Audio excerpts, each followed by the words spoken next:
Bibilib kayo sa 46 na taong gulang na lalaki nagtapos po ng kursong architecture.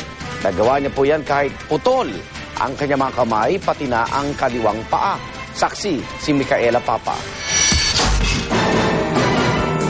Malaking pagsubok na kung tutuusin ang graduate sa edad na 46. Pero higit na matamis ang pagtatapos ni Mang Ronnie Manalang sa kursong architecture.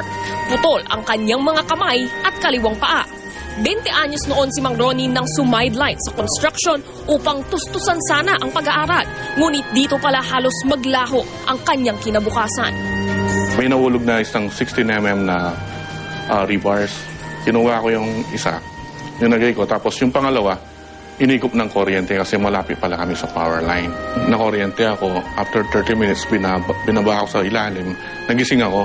Yung kamay ko, sabi ko. Nahulog na pala yung kamay ko sa ano. Wala mang mga kamay, hindi napawi ang hilig ni Mang Ronnie sa pagguhit at nagawa pa ngang idisenyo ang fitting o yung kakabitan ng bakal na prosthetic na kamay.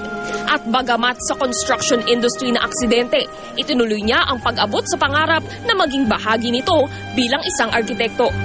He proved na kaya niya makipagsabayan at the same time, in fact, beyond pa doon sa mga classmates niya, which served talaga na yung lahat ng ginagawa niya, naging role model siya.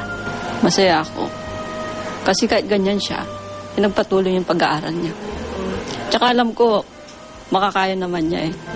Ang kaalaman niya sa napiling larangan, balak niyang ibahagi sa iba bilang guro. Kasunod ang pagkuha niya ng board exam sa susunod na taon. Pero ngayon pa lang, inspirasyon na siya sa maraming gustong mag-aral pero nakaharap sa iba't ibang hadlang. Huwag mong tignan yung mga taong tumitingin sa'yo. Pag tumingin sa'yo, give them a smile. Kasi smile din ang bibigay sa'yo eh. Ako si Micaela Papa, ang inyong saksi.